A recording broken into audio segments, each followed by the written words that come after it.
So, Satara, you must have had the best kebabs while growing up in Pakistan, right? Actually, I was born and brought up in Toronto, so never really been to Pakistan. So, this is your first time to India? They've been wanting to get me to India ever since we started dating 10 years ago. They? I identify as non-binary. So my pronouns are gender neutral. They, them, theirs.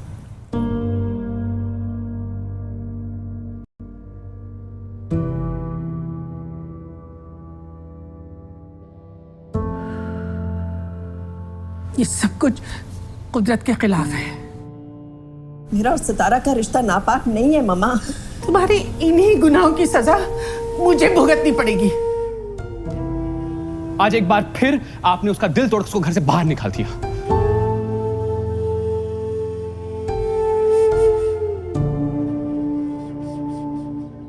पंद्रह साल भी कम पड़ गए ना शानू। देखते देखते जिंदगी गुजर गई यार, और वक्त कहाँ से ला?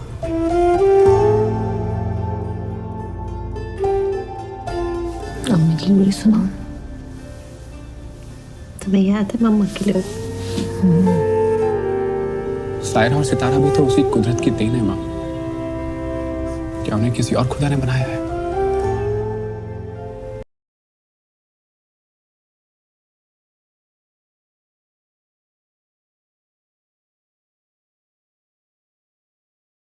So, Satara, you must have had the best kebabs while growing up in Pakistan, right? Actually, I was born and brought up in Toronto, so never really been to Pakistan. So, this is your first time to India? They've been wanting to get me to India ever since we started dating 10 years ago. They? I identify as non-binary. So my pronouns are gender neutral. They, them, theirs.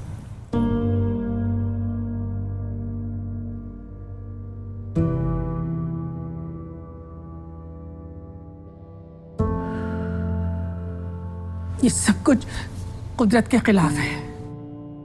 मेरा और सितारा का रिश्ता नापाक नहीं है मम्मा। तुम्हारी इन्हीं गुनाहों की सजा मुझे भुगतनी पड़ेगी। आज एक बार फिर आपने उसका दिल तोड़ उसको घर से बाहर निकाल दिया।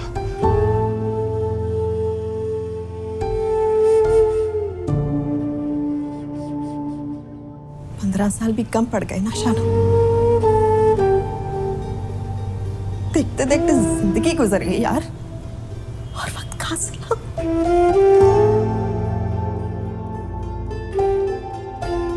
अम्मी की बुरी सुना। तुम्हें याद है मम्मा के लिए? सायरा और सितारा भी तो उसी कुदरत की देन है माँ। क्या उन्हें किसी और खुदा ने बनाया है? अगर तुम्हें मौका मिले ना तो तुम जरूर अपनी अम्मी से वो एक बात कहना जो अब मैं कभी अपने अम्मी अब्बू से नहीं कह पाऊंगी। मोहब्बत गुनाह नहीं है।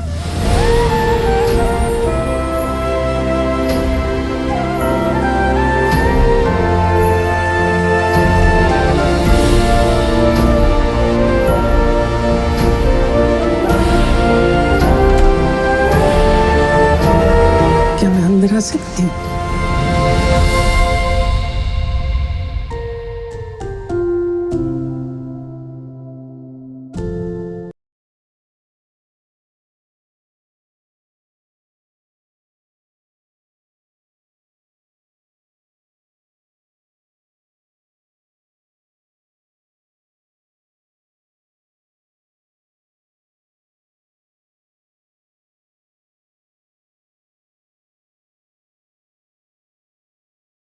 Make the world.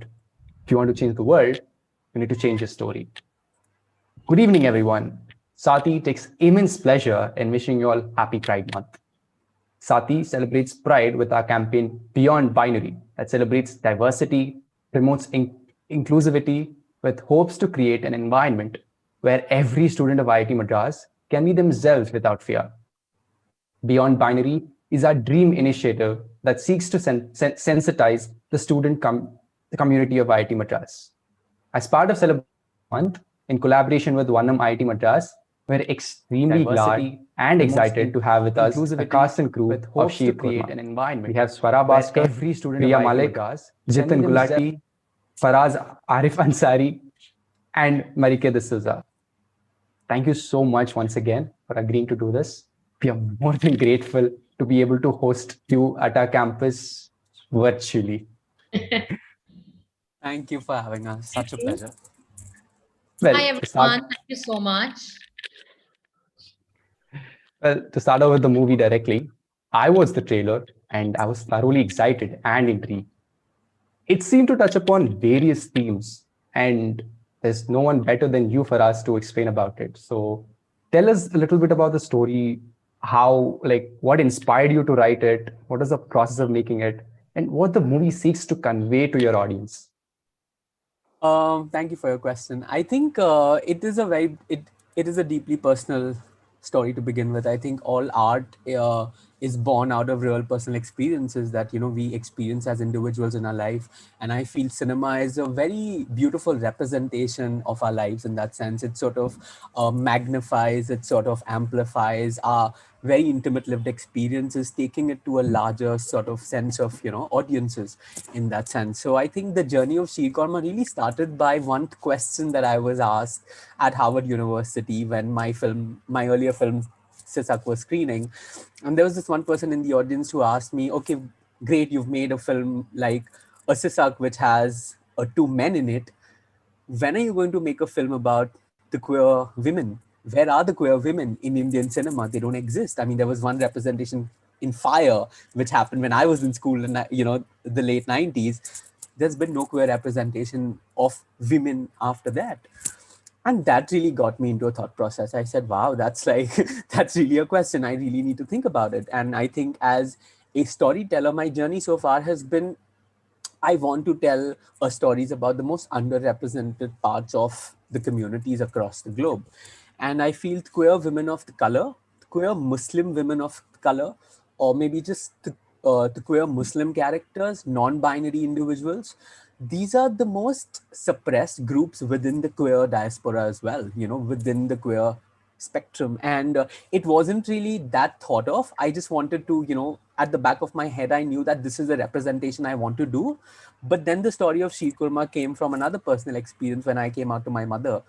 And how she sort of used food as a metaphor in so many ways to be able to express her love to me over a period of time. So I think these personal experiences that one goes through in life, they sort of tumbled and got together and amalgamated, and Sheer Qorma was formed.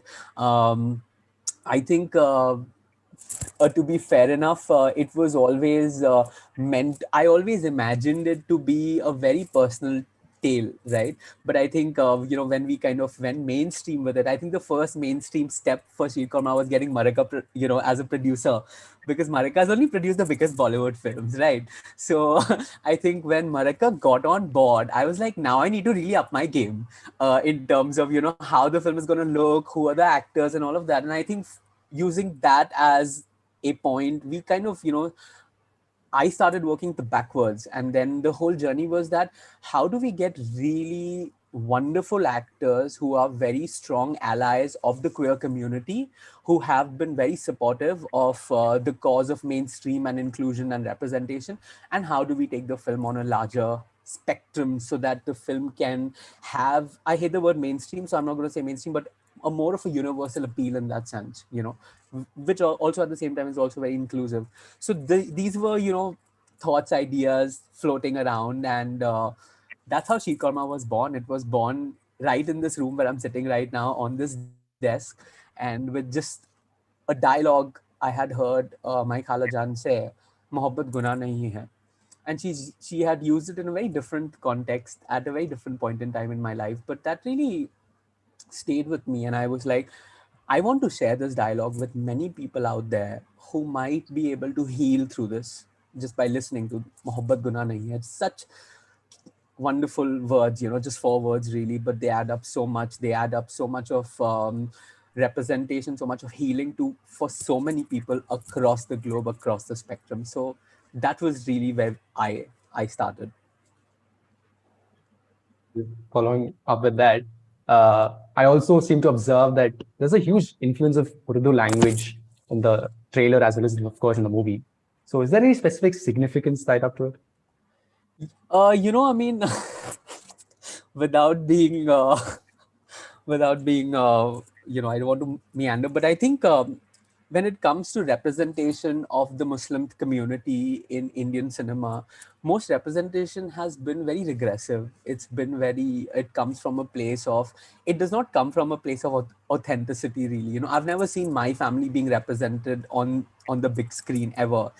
Most Indian Muslim families that you see in a cinema, they live in homes with green colored walls. As you see, I don't live in a house with green colored walls, so there's nothing wrong with it.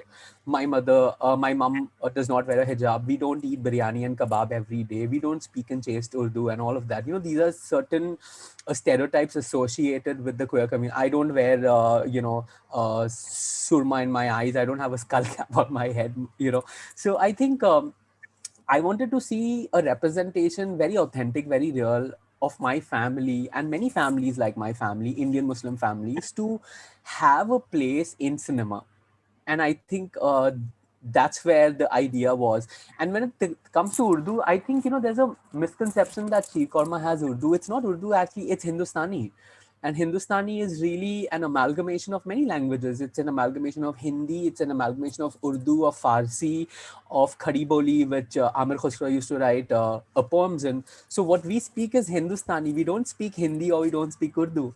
And I feel that also really, people have this thing that, okay, if a word is coming from the epiglottis, then it is Urdu. It's not really so. So I think all these, stereotypes associated with saying, the director is called Faraz Arif Ansari, Muslim film with Urdu and all of that. It's not true at all. And I think when you watch the film, I think our film also has a lot of English in it, because both characters, Saira and Sitara's character, they've been living outside. They've been living in Canada. So I think, the whole, when you see Swara's character talk about it, even the Priya's character for that matter, I mean, Priya for me is that, representation of someone coming from outside in that sense, who makes their way into the family, into the setup. And when Priya opens the trailer and the way Priya speaks, it really feels like, very unlike a Hindi film in that sense, So Sitara, you must have had the best kebabs, how lovely is that, So I think we start off on that tangent and then very gradually you have Shabana ji, say, ye sab kuch kudrat ke khilaf hai. How beautiful. So that's the journey of the film. And the film is about all these intersectionalities. So a follow-up question to you, Faraz. After watching the trailer, a specific scene that caught my eye was when Divya Datta says, I identify as non-binary, my pronouns are they or them or theirs. So was the character itself written from a very personal experience? Yeah, to be honest, when I reached out to Divya and I told her, I told her, Divya, I'm making a film and I want you to play me in it. And there was a 2-minute pause on the phone because Divya was like, what are you up to? Are you like taking my case?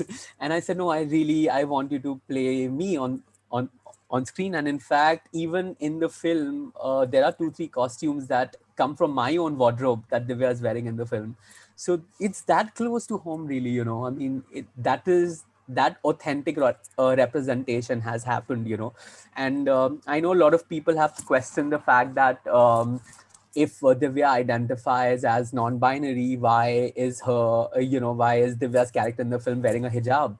And I want to say this, and I want everyone watching this to understand, non-binary does not mean androgynous. Non-binary has nothing to do with androgyny. It is how I feel about my gender, and that does not fit into any box. And I think we all need to be clear. I can have a beard and I can be non-binary. I can wear a hijab and I can be non-binary. It has nothing to do with how I look. Gender is everything to do with how one feels. And I think that we need to understand.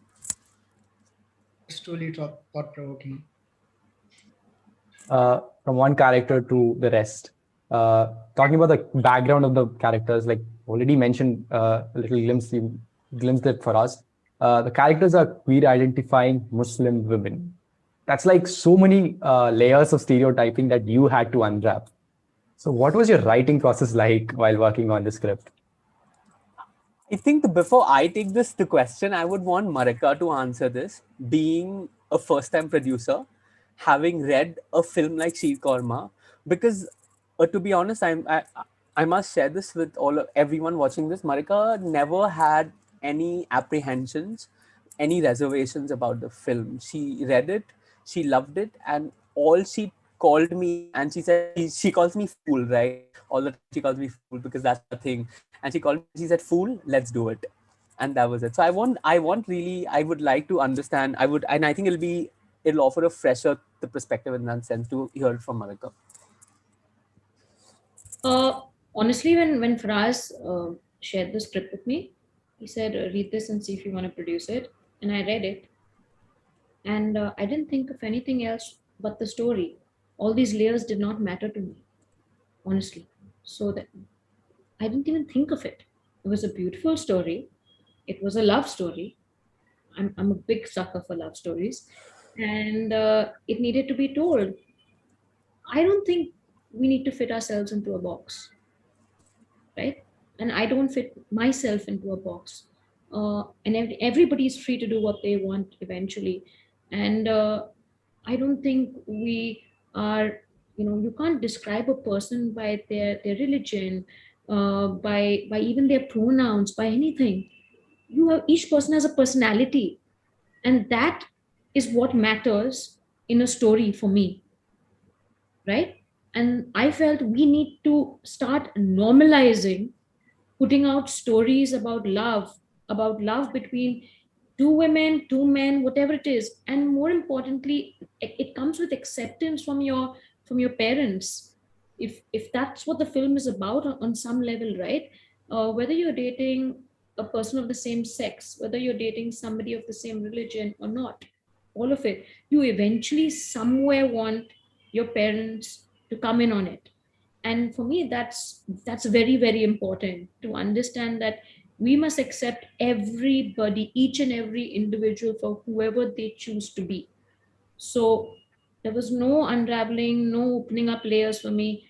He said, "I have a script." I said, "It's beautiful," and we made it. That's it. That's really wonderful. That's really beautiful. My question to Swara Bhaskar. From the trailer, the characters definitely seem to have a myriad of emotions. What was your first reaction when you were approached with the story? Like, what prompted you to take up the project? Well, I think that when I first read the story, two things. Before I read the script, I already knew that Divya Datta was playing one of the characters. So I have to say that, and she's one of my most favorite actors, and has been for over a decade now. She's really an artist that I admire very, very deeply for her craft, because I think she's actually one of the finest actors of our generation in the industry. And so when I heard Divya Datta was doing it, I was like, okay, if the script is even half decent, I'm in. And then I didn't know Faraz at all, but which is now it feels like, what, did I not know Faraz my whole life? But yeah, there was a time when I didn't know Faraz. And I read it, and I think interestingly, I think that what is so special about this film is actually both the thing that Faraz is talking about and the thing that Marika is talking about, which is that the film is beautiful because it both talks about an experience that we don't see represented on screen a lot, which is the experience of queer, brown, Muslim women. So that's a lot of identities, and one of them is non-binary. So that's a lot of identities to kind of put on two characters already, and each of that identity is actually a separate life experience. Here you have three of them in two people, or four of them in two people. So there's that. And it's also very political in that sense, because of the kind of time we're living, the kind of debates we're having. I mean, at this moment, the right to marriage is literally a debate that is being argued in the courts in this country. And yet the film is so beautifully universal, which is what Marika is talking about, which is that okay, I'm a straight cishet person. Faraz has to check my terms, and I'm what's the opposite of non-binary? Binary? It can be no, yeah, binary, opposite of, yeah. So I mean, as in whatever, I'm assigned female at birth, and I'm, I identify as female, whatever. So and so these are not my problems in that sense, but it relates to me also, because I know what it feels like if my parents did not accept my choice or misunderstood my choice, or that struggle. And so I can relate it like that. A parent can, watching it, can relate, because I'm sure every parent has had that experience of having to struggle with the choices of their children.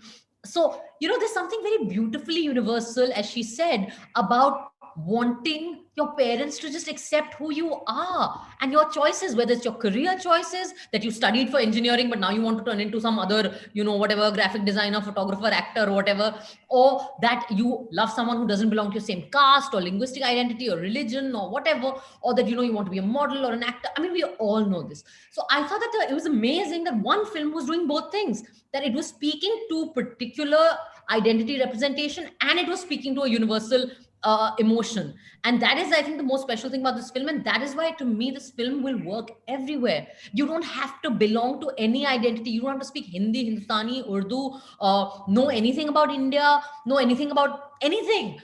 You're going to watch this film for itself. And I can't believe that there will be a single person who doesn't in some way relate to it, because we all have parents. Even if they're absent, everyone is born to some parent. And we all know what it, that everyone knows the experience of being a child to someone. So Yeah, that's really wonderful. It was. My follow-up to Marike. There are a lot of firsts in this movie. Your first time as a producer, debut for Priya Malik, and probably the first Indian film with all female protagonists. So what was it like being able to facilitate this coming together?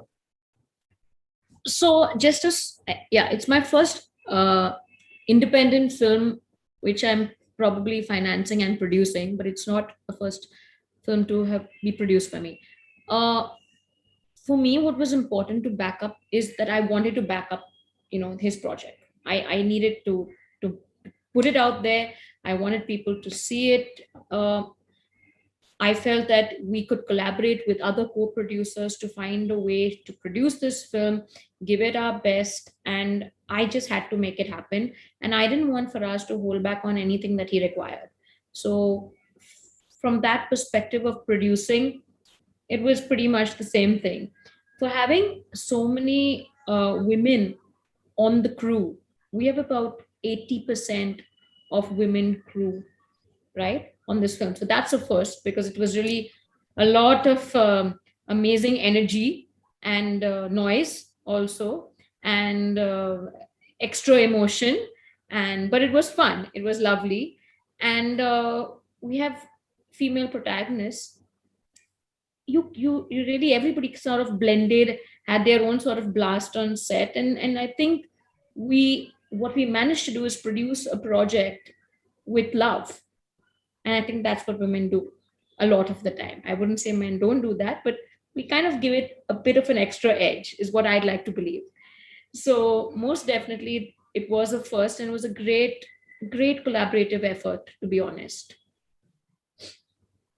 Just to add to this, I want to add one little tidbit to this. I remember the first day when Shabana ji walked on set, she looked around and she said, "Mard kahan hai?" And I think we all laughed for like 2 minutes. She was like, "Where are the men? There are no men on this set." So yeah, we probably had about 10 to 15 men max, because the light men and things like that. But the production design department, the makeup department, the production department, the costume department, though headed by Akshay Tyagi, was full of women. So there was just a lot of women on set. The direction department as well. All my assistants were all women, all of them, except for one intern. But everyone else was women only, exclusive. So it was like a very women-heavy set, and I think you see that representation on the screen as well. There's a translation of very tacit energy that happens when the energy behind the camera is also fueling the purpose that one is trying to put forward. And I think that happens. That translation is beautiful, and therefore I think you see the amount of sensitivity and the amount of beauty in everything that Sheer Qorma really stands for. That's really fascinating, I would say.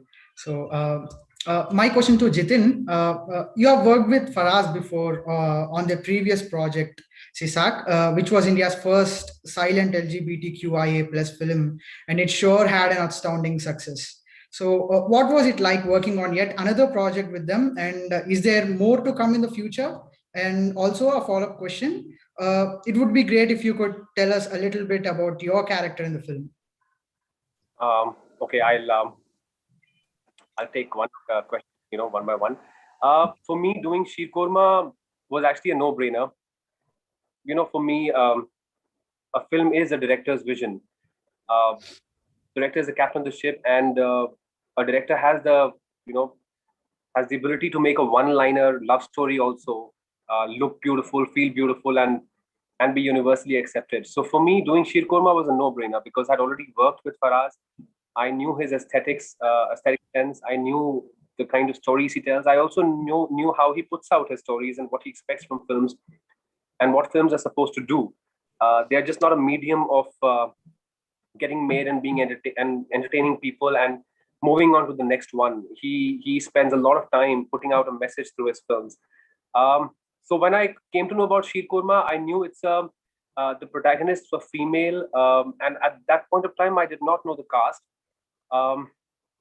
But I knew that there is a role, and I was like, I will do it.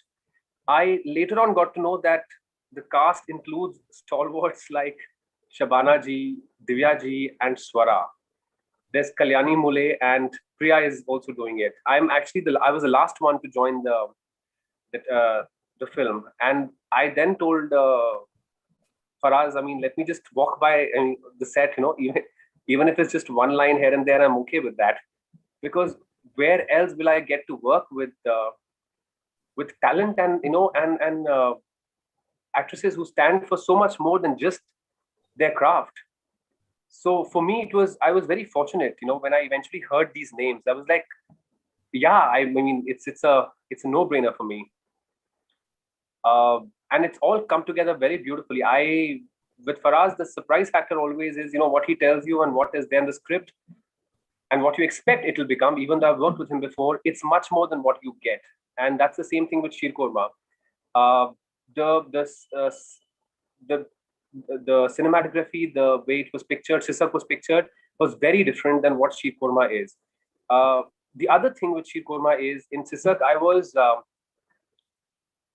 was playing the part. I was an active member, let's say, of the community. I was a guy who is ridden with guilt and ambivalence about his orientation, and I've not come out.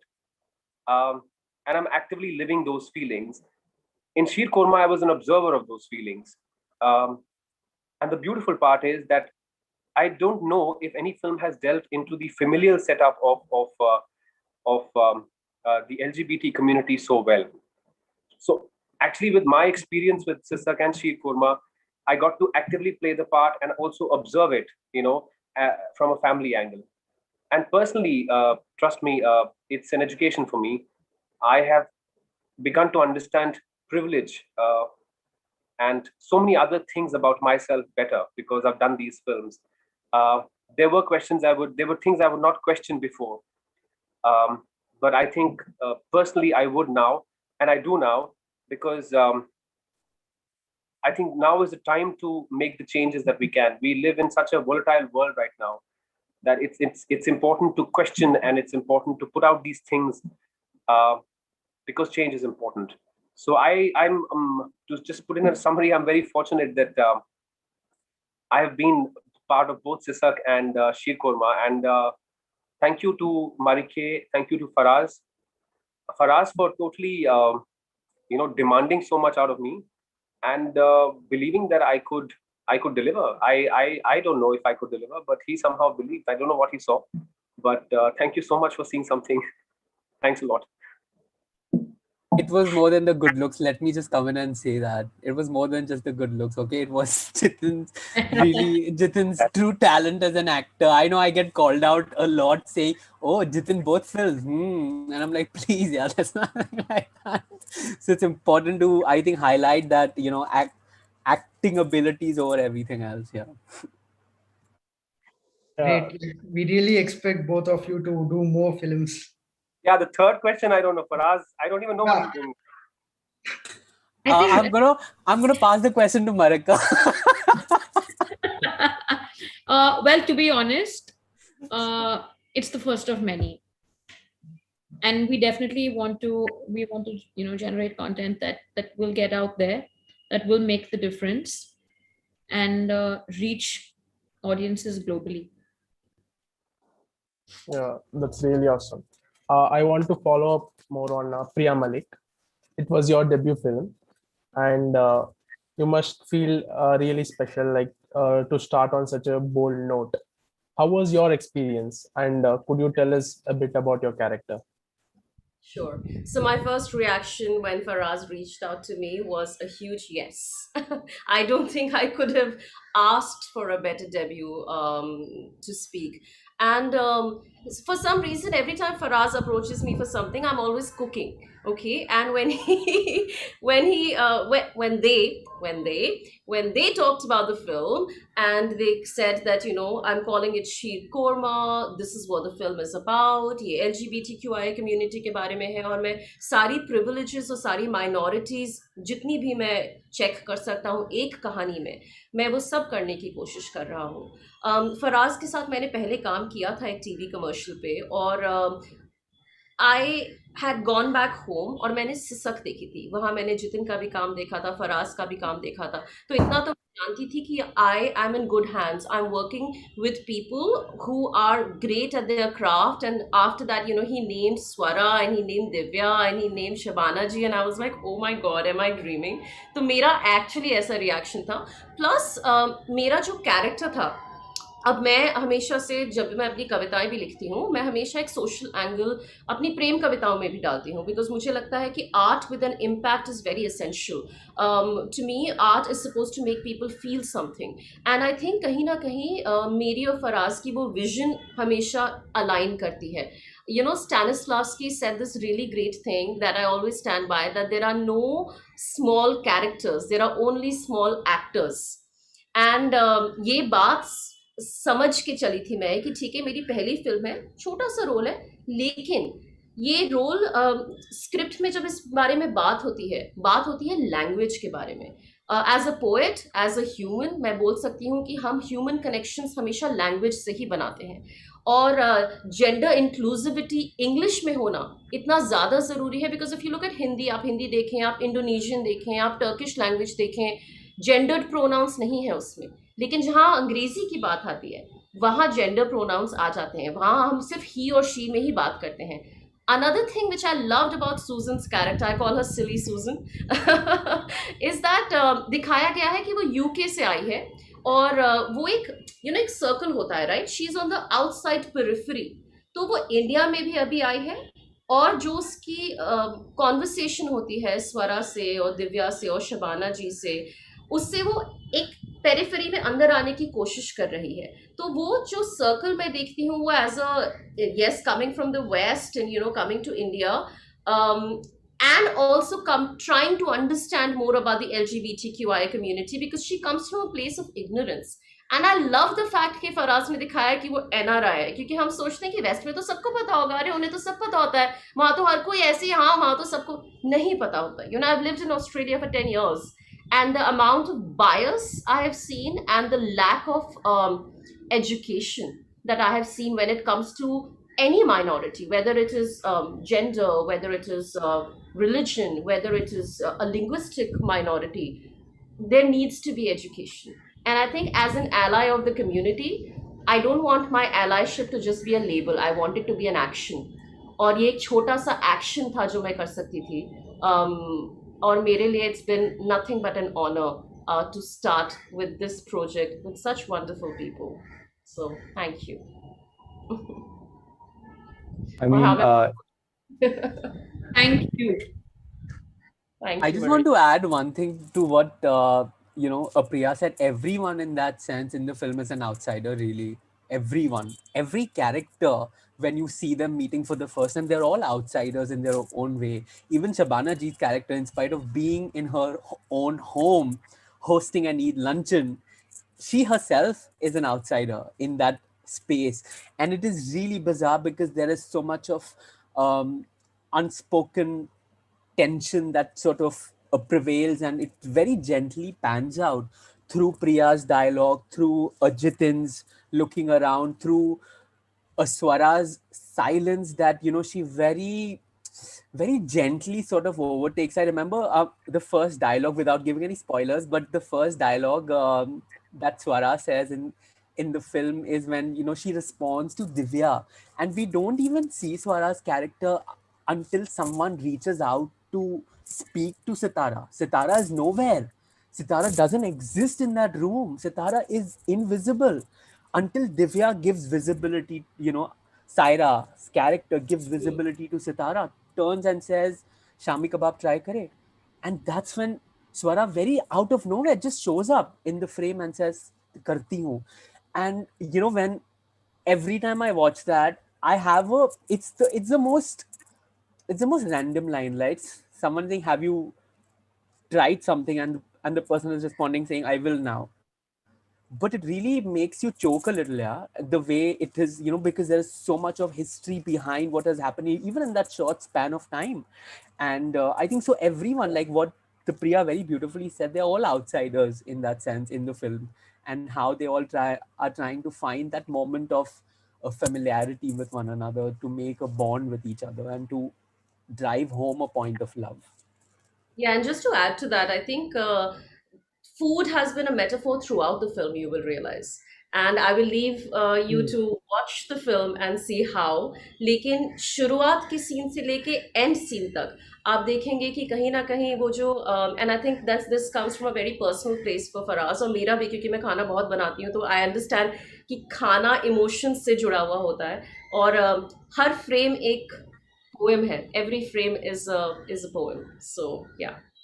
But also, I think that that's exactly the universality, because in India, and so much of Indian, sorry for butting in, so much of Indian society and parenting especially is actually clouded in silence. I mean, if you look at traditional Indian parenting, there is silence around so many issues, like all difficult issues. And this is not to say that our parents don't love us or that our families don't love us. They are there. I mean, Indian parents and families are the most loving, supportive. Like, we don't move out of our parents' houses forever and it's okay. Like, like they are there for us, but we have such a culture of silence around difficult issues.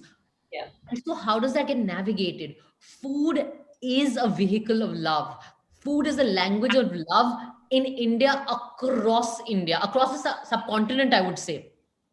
So many times your mothers, I'm sure, when you all go back from your colleges to homes and they're like, Acha, kya khaoge? They're telling you that they have missed you because they have not been able to ask their beloved sons and daughters ki, so roz 10 baar ki kya khaoge, ye bana do, wo bana do, whatever. So I think that is captured very beautifully by Faraz, which is again part of how this film is actually universal despite being so distinctively representative also. Also, there are quite a few expressions based on food. I mean, because if you're angry, you don't eat your food. Or if somebody, they don't eat the food that the person made for them. Yeah, very true. It's all about love and food, actually, on this film. Two things. Absolutely. They say that there's another way to say I love you. Pucho khana khaya kya? Mere babu ne khana khaya. That's Faraz's way of expressing love anyways, because if he's trying to get in touch with you, or if he's very happy with you, he will send you food. If he will send you food. I can vouch for this. I can vouch for this. Yeah, and there's not food for one person, because he doesn't understand the concept of one person and one stomach. So he sends food for about 20 people and you're meant to eat it. And just a little trivia, this is the only set that I think I've tasted the best food at. So that's something that they made sure that, we eat brilliant food. I mean, the film is called Sheer Qorma for a reason. I must say that between Faraz's mum's food and between the sweet caterers we got on board, we made sure we could feed everybody, because that's really the best we could do, given, the restrictions we had in really monetary. And so we said, feed everybody else well, because when you feed people well, I personally believe that they work their best. Absolutely. And every single crew member, and there's no difference between anybody in our crew.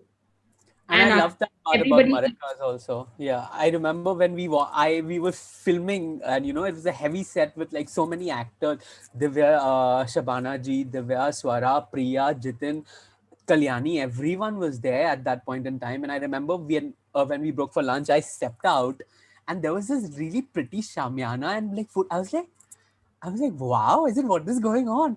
And they said, Marika madam ne sab arrangement kara. And genuinely, every person was so happy because you give dignity to people.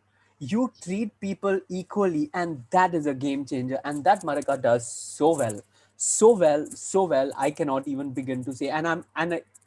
This is not a part where we are patting each other's back, but genuinely, I was in awe of Marika because this was my first experience of working with Marika as a producer.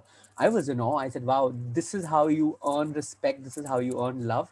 And then you see that final result of it on the big picture. I think for that, I have two people to thank, Pooja Bhatt and Karan Johar. They taught me very well. How lovely. I mean, you made us realize how important food is in our life that I'm actually hungry. I'm sorry. The film will also make you very hungry, by the way. Like, we start the film on hunger and it really makes you hungry. We should stop talking about food. These are poor hostel kids, okay? They're like eating Maggie and like ramen and all. At least pandemic has given us an opportunity to have mother's love Yeah, throughout. y'all are in, right. Sorry. Yeah, okay, good. Appreciate your mothers or fathers or whoever's cooking at home then. Definitely. Moving on. So we see that Indian society is very much evolving when it comes to accepting and making LGBTQIA plus community inclusive.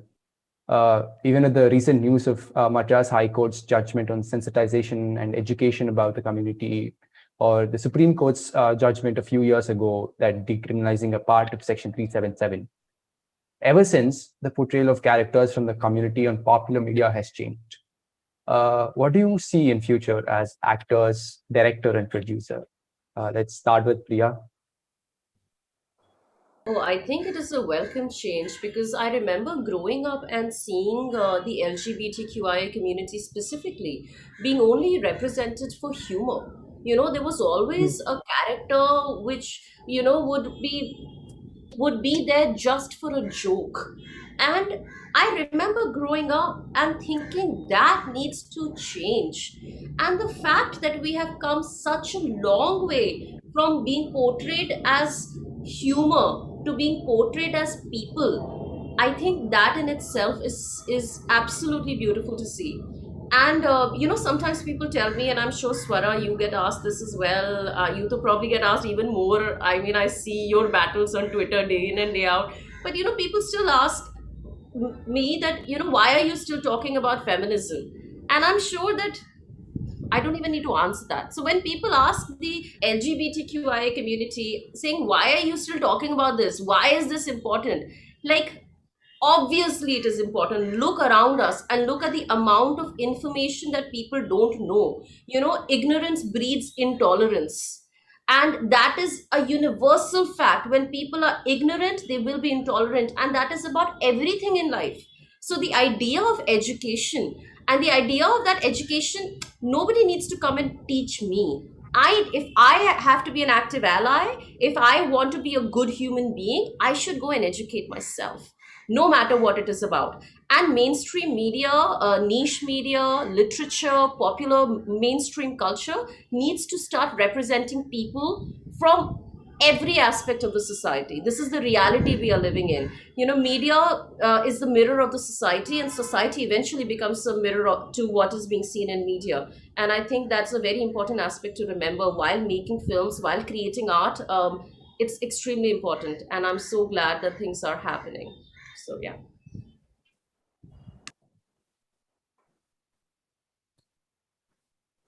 Jitin, you could go next. I think Swara should go next. I think she has to leave in 5 minutes. So if she wants to say something. Oh, okay. Yeah, I'm really sorry, guys. I have another appointment in about 15 minutes, so I'm going to have to leave and get into the car. No, I think that Priya says it very well. I just want to say that I think that just to don't want to repeat, but I think that as artists and as content creators, I think that that's really where we can play a role. I think that Priya said it differently, but I think that the best art is art that makes you think and makes you ask a question. I would always say that, especially for films that are not just some empty popcorn, formulaic entertainment, but films that, even if it's a love story, if you have come out of it and asked yourself one new question, or had one new thought, or felt maybe a little uncomfortable even, then that art is doing its job. And I think that as artists and as community of content makers, I think that we should become conscious of this. I'm going to flag it because Faraz has just directed another very beautiful short. It's called what? Not Every Day in Office. Not every first day in office. Not every office first day. Not every office first day, and Priya is in it as well. And it's a lovely. I don't know if Marika has produced it.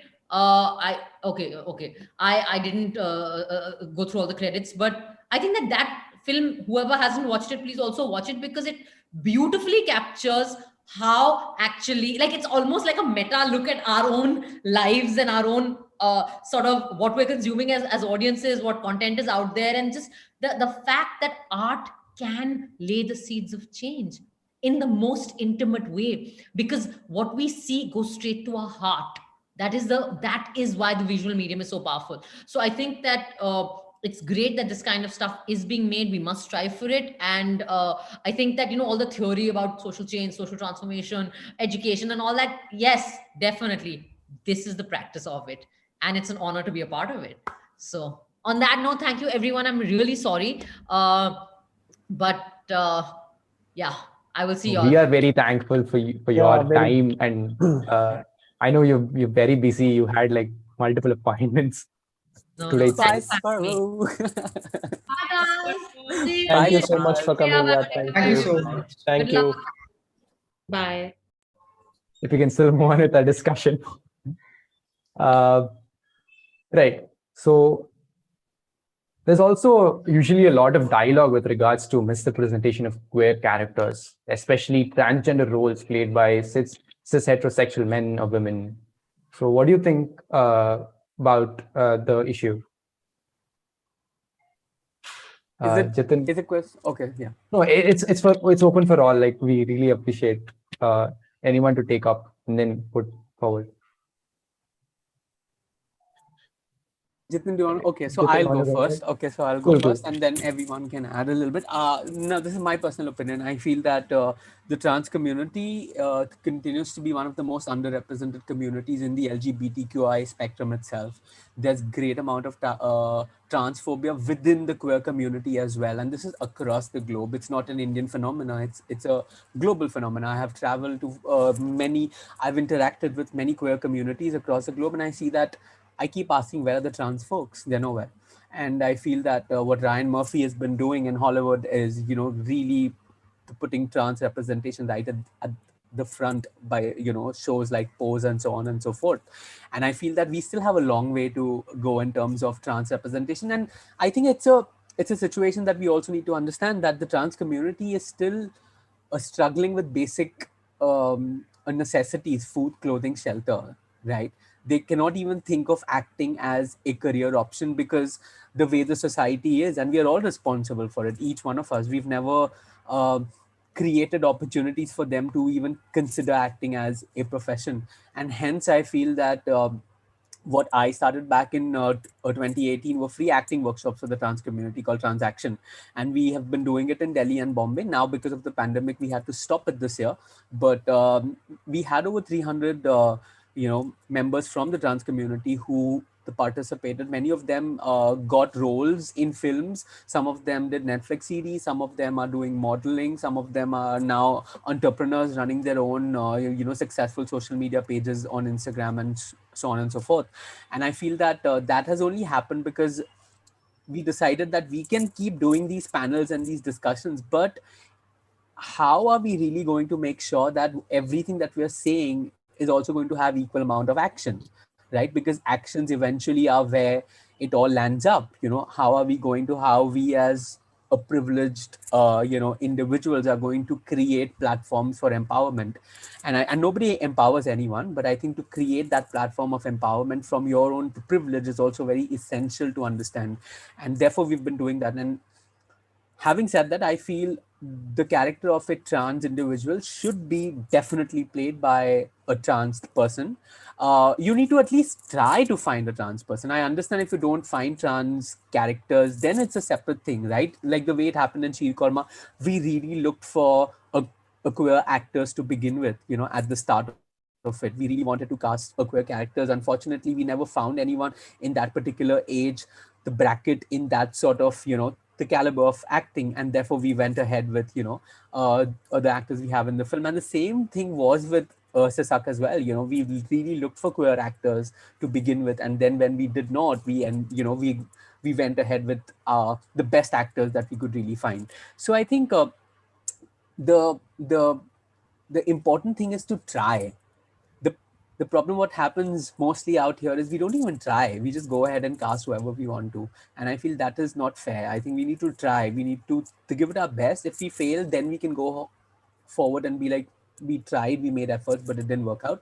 But I think it's imperative to put efforts into casting the right people for the right role. And I mean, there's this whole thing going on right now, right, about blackface and brown face, right? These whole controversies going on, that why are we getting fairer actors and then getting them to do a brown face to portray something. And I feel that that also comes from our own the prejudices in that sense. So I think it's important to address that as well. Would anyone like to add upon what Raz has mentioned? Jitin, are you going ahead?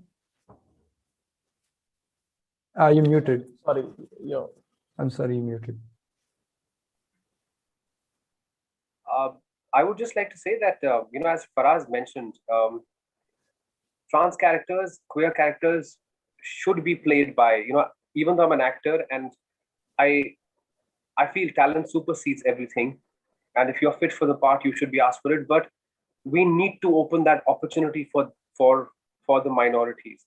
And I'm no one to say it. I don't know if I'm sounding wrong about it, but it's important that sometimes that platform is given. Otherwise, change will never happen.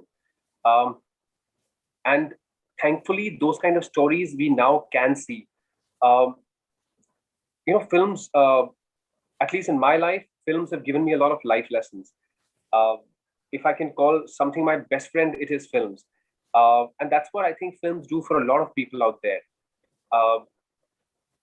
They really can change your worldview. And considering the kind of, from a business angle, considering the kind of opportunities there are to put out those stories, especially with the advent of OTT platforms, I am imagining a lot of complex, characters, complex stories, people who are diverse and people who are, who are not normally seen on screen coming up a lot. And I am hoping that there's a lot of opportunity for people from the queer community for that. Now, as Faraz said, yes, for them, the point of food, shelter, clothing, and everything is the basic necessities is so much that normally they don't see this as a career, but the opportunity should be available. And at the end of the day, of course, it depends who gets chosen. But I really feel what they can bring to the table, that life, that experience, it'll be very vivid to see that on screen, for sure. I will just add, I have actually had the honor of being a part of one of Faraz's transaction workshops, as they are called. And I was absolutely blown away by the way they are conducted, the people who come in, and the idea of making sure that everything that Faraz stands for is not just in theory but also in action. And I see Faraz doing that all the time, whether it is in their real life, whether it is on their social media. And I think that's what it is all about, right? It's not tokenism. Like, I don't want to talk about the LGBTQI community just because I'm on this panel right now. If I don't apply it, wherever I have a voice, so in my case it is social media, and in my real life as well. So I think that's what I see them doing. And at the same time, this idea of us, that gap that exists in the industry of not seeing people from the LGBTQI community as actors, I think that's a huge gap that is kind of getting fulfilled now. I think people are becoming more aware. These workshops are running and all of this is happening, and it needs to happen. So it is absolutely the right step in the right direction. Like, would I want a woman to be played? Back in the days in Shakespearean times, a lot of women characters used played by men. Why? Because they were female characters were not available, and that is and I'm talking 200 years ago, right? So it's a similar situation, sadly, for the LGBTQI community right now. But things are slowly changing. I slowly see people from the community coming in the circuit, and my job is to pass the mic, and I hope that I'm being able to do that in whatever way possible. Can I just add something there? I think all these things that we're doing today, whether it's this discussion or the films that we're making, I'm very hopeful that the future generations will be benefiting from all this. There are steps that our forefathers took about 50 years back, because of which we've had some facilities today and we've had some benefits. I think it's important what we are doing here today. All this is going to lead to a breakthrough. These small hammers that we're putting, it is going to make huge change, and it's at least I'm happy about the fact that the future generation is going to get benefited by this. Absolutely.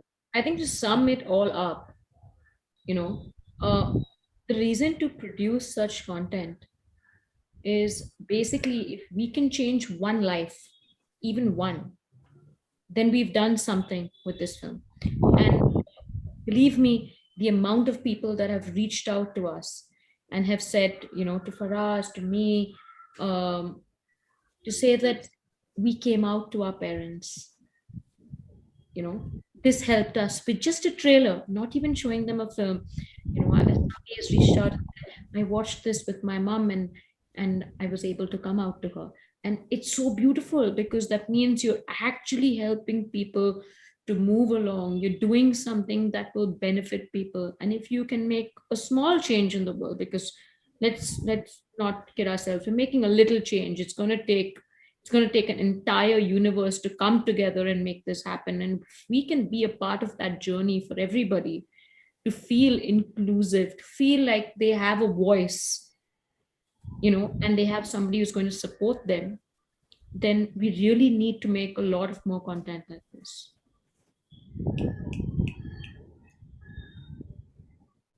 Definitely. We also, my next question is somewhat personal and nostalgic. So we all have that big revelation moment where our perceptions of the world around us have changed. I would like to know if you can probably quote one such instance in your life where you had to, let's say, unlearn years of patriarchal ideals and become more sensitive towards the LGBTQIA+ community.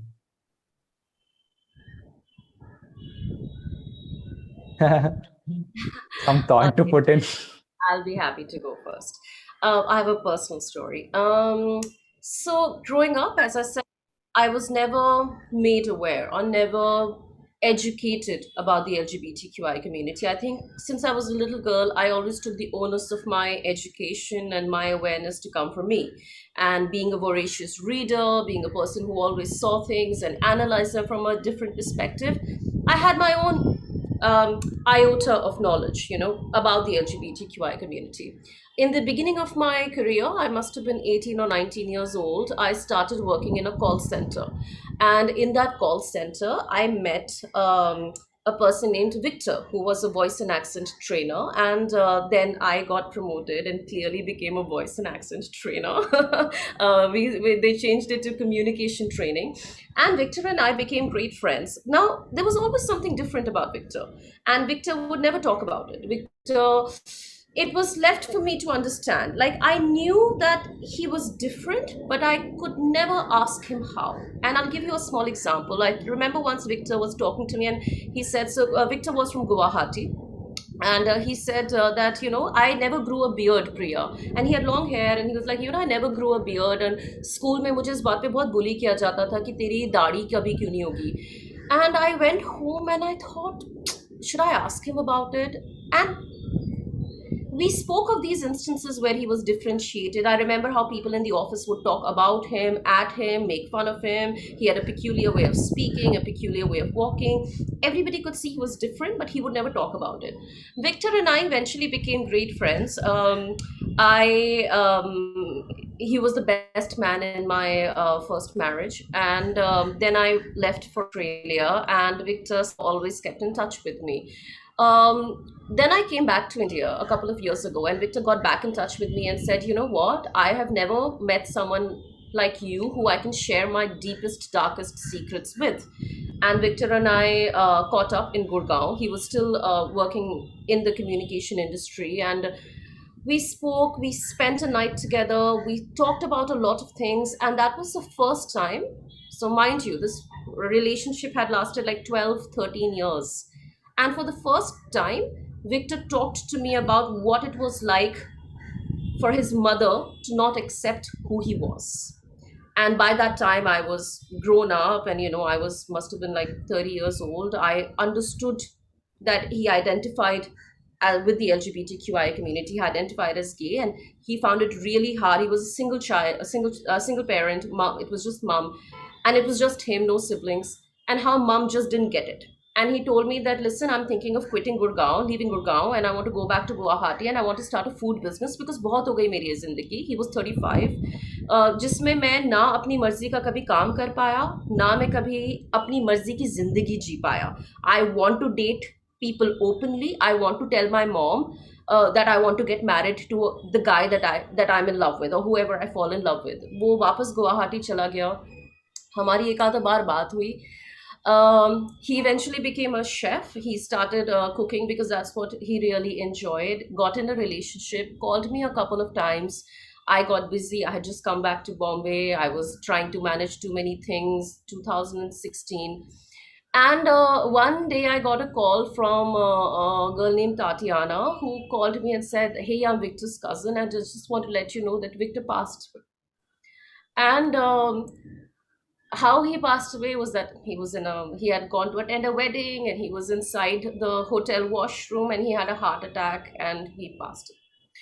And what always struck me about this story, and will be with me for the rest of my life, was that here was a person who was absolutely beautiful, had everything going for him, but just his gender identity, the fact that he identified as gay, not only was there for all his life, but also he died in silence. He died quietly. There was no one around him. None of us. I hadn't answered his last call. And I think that always stayed with me. And वो समय है से लेके आज का समय है. I think I will always continue to be an ally, B, always make sure that I'm there for someone who needs me. And recently we had someone in our friends group who came out as queer, and they are only 18 years old, and we threw them a coming out party. But I think that the story of Victor will always stay with me, and that's how I think how I got in being an ally of the community. So yeah, thank you. It was Yeah, definitely touching. Yeah, it was heartwarming. Like, I would move on to your words for our students and all queer identifying individuals out there. Sorry, what's that? Sorry, I'm just a little moved. Yeah, sorry. Yeah. So your words for our Actually, students.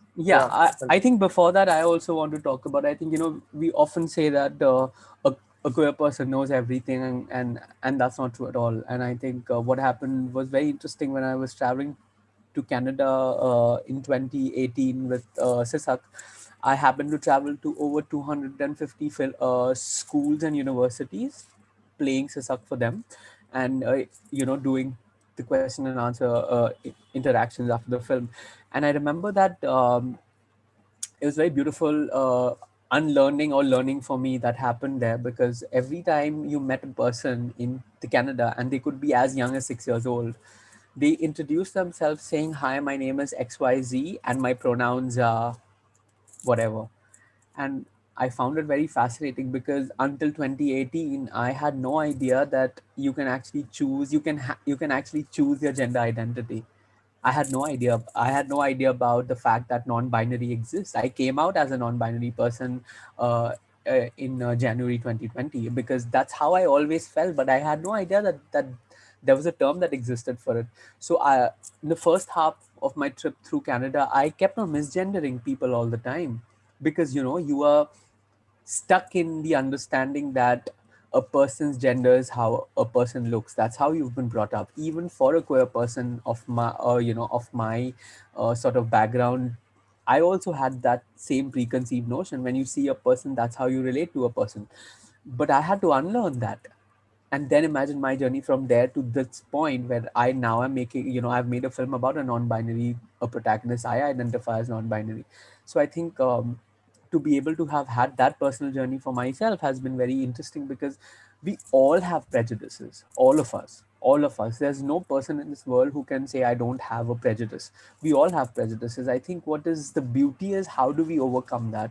How do we unlearn? How do we learn? How do we heal from our own the things that hold us back, the things that don't allow us to have a more holistic, a more wholesome experience, to be able to embrace everyone regardless of who they are, where they come from.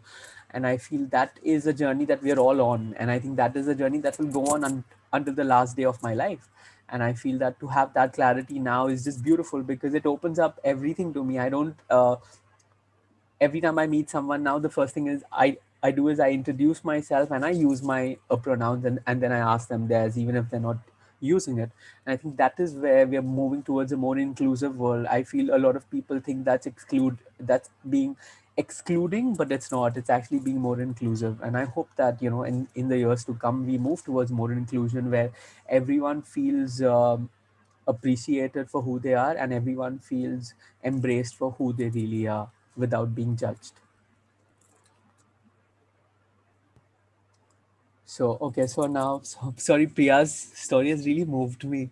What words do I have? You said what advice? Sorry, Sridhar, could you repeat that, please? Yeah. So yeah, Priya's story was really heartwarming. We all were moved. Like, we would like to know your words to our students and all queer identifying individuals out there. It takes a lot of the courage to live the life that you should be living. I understand that the privilege plays a huge part in it, and nobody in this world should ever tell you when to come out of the closet. You do you, and you do it when you're ready. But remember, whenever you choose to, there will be all of us waiting for you to welcome you with open arms. And I think that is important to understand, that you're not alone. Growing up in the 90s, for me, I felt I'm the only person who is this way, who feels attracted to people of the same sex. I had no idea that there are many more out there, until I read about Shabana Azmi ji's Fire. And then I was like, oh, well, there are more people out there. And therefore, I feel the legacy that I want to leave behind with my work, I want to leave behind happy, queer characters in cinema for generations of queer children to come, so that when they grow up, when they are born, they don't go looking for representation. There is representation right there in the mainstream looking at them, so that they don't have the childhood that I had of absolute ignorance and not knowing where to go, whose hand to hold, who to look up to. I want them to have people to look up to. I want them to have cinema to look up to. And I feel that is my journey as a filmmaker, that I want to leave behind a rich legacy, whether you are a queer child, whether you're a non-binary child, or whether you're a trans kid, whatever you are. I think that's where we are. My message other than that is that I think if we can all be, we're living through really difficult times, and I feel that if we can all just choose kindness over everything else, we really will be in such a better place in terms of where we are. Just choose kindness. It takes work. It and I think, but it's just I think it's imperative and important to remind yourself every morning that you wake up that I will be kind today. There's so much of hate and venom and vile going on social media. We have forgotten how to love each other. We only choose to hate each other, and I don't understand that, because I have a grown up where I have been told very, very strongly that if you can choose, you will always choose love, no matter what happens, no matter what they're giving you, you will choose love. And I feel that that is something that my films also sort of to put out there, and that is what I choose to also put out there. So that's my message. If you can, choose love and be kind to one another. There's nothing more greater in this world than that. That's really a lovely message. Marike, any message from your side? Honestly, I just hope we continue to help people figure out themselves. As Faraz put it, he covered everything I could ever want to say. Everybody should be accepted for who they choose to be, and everybody should have a love of a parent while they do so. Because really, there is nothing bigger and better than having the support of your parents to be who you want to be. You can really face the world. And slowly and surely, if you have that, the entire world would change and nobody would need the support because everybody would feel included. That's about it.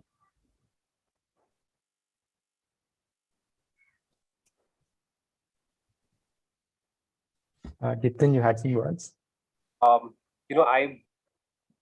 I have met some of the most vibrant and emotionally intelligent people in the queer community. My association with the community, my understanding of this world is through my films.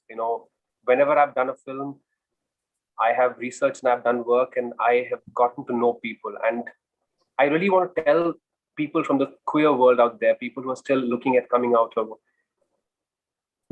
I don't know, but you have the ability to see people. You really have that, I don't know, extra sense, that sixth sense. You have something extra that's a gift to you.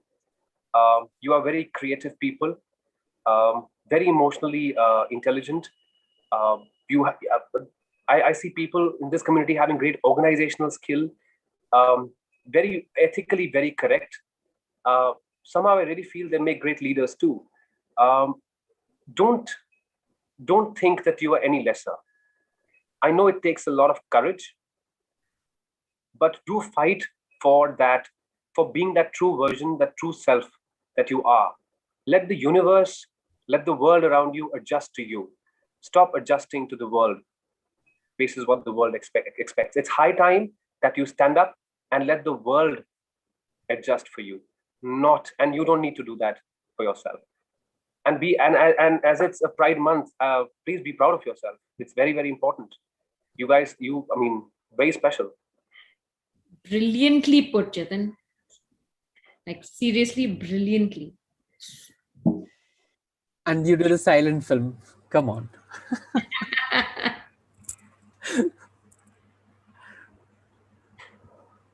That's great. Any message from your side, Priya? Oh, please watch Sheer Qorma. Plug in. Before you say please watch Sheer Qorma, then we'll have to say when, where. Where? Yes, we will let you know when it is. That's exactly was our question. Yeah, to a festival near you soon before we release it. It's been a year and I've been getting messages regarding where we can watch Sheer Qorma, and I'm like, soon. We're just creating that, that mysticism. To a festival near you. At a festival. At this point, to many festivals near you. We're waiting for it. It's a celebration of emotions. the best place to watch it is going to be a bloody festival, because the film itself is such a big celebration of everything, of emotions, of the LGBTQI community, of people coming together, of integration, of inclusivity, of acceptance. So I can't wait for you all to watch what a masterpiece the film is. And just before I stop speaking, I do talk a lot, guys. Is that another thing which I absolutely love about the film is that it's a short film. What people take 3 hours to communicate, we have communicated in what for us 40 something minutes. 30, 30, 30, please, 30. 30 minutes. 30. So Crisp unlike 30 minutes. unlike me, the film communicates a lot in a very short time. So go watch it.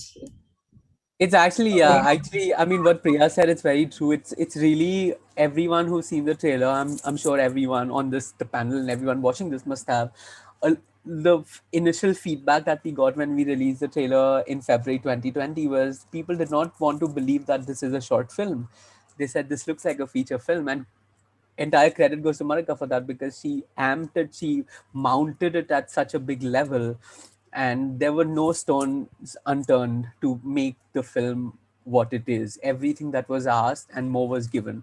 If I used to ask, can I get one thing, I was provided with three options. So I think that itself speaks about how the film has been produced with great love. We didn't have deep pockets, we didn't have a lot of funds, but we had a lot of love, and we had a lot of passion to tell this story in the best possible way, because only then will it be able to go to the corner parts of our hearts and the country and our world, and be able to bring that one little change in someone's life who's been wanting and waiting to see that them being represented on the big screen, and that is the most important thing. I remember this happened, and I think I shared with all the members of the cast and crew.